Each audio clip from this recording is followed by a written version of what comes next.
நான்காம் வகுப்பு காவல்காரர் பாடல். லா லா லா லா லா லா லா லா லா லா லா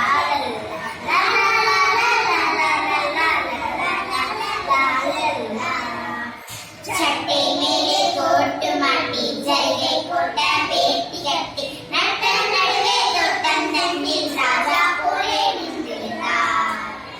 இரவும் பகலும் தூங்கிடாமல் இங்கும் அங்கும் நகர்ந்திடாமல் பெருமையோடு காவல் காப்பார் பெயரில்லாத காவல்காரர்.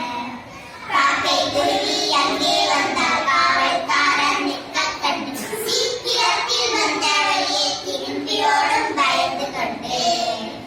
காற்று பலமாய் அடித்ததாலே கனத்த மழையும் பெய்ததால் நேற்று யானை அவளினுடைய நித்தம் கிழிந்து வந்ததையோ.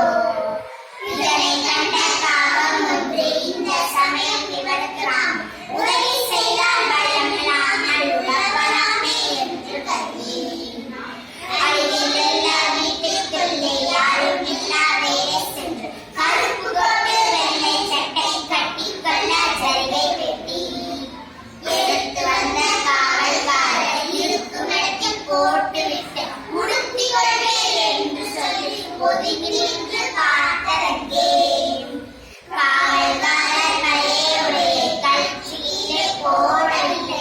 அவளோடு புதிய உடையை அணியவில்லை, அசையவில்லை.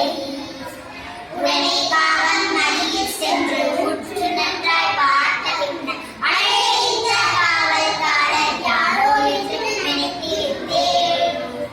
பைகோல் மேலே துணியை சுற்றி வைத்திருக்கும் பொம்மை என்று இக்கருத்தை நன்றாய எடுத்து சொல்வேன் என்று கருதி காவல் காக்கும் பொம்மை தலையில் காலை வைத்து நின்று கொண்டு கூவியடித்து பறவையாகும் கூட செய்து விட்டதங்கே.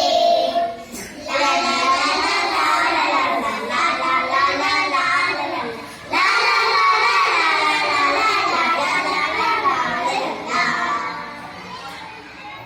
இப்பாடல் எழுதியவை யாரு? அளவெளி அப்பா. மிக நன்று, சிறப்பாக பாடினீங்க. உங்கள் அனைவருக்கும் வாழ்த்துக்கள்.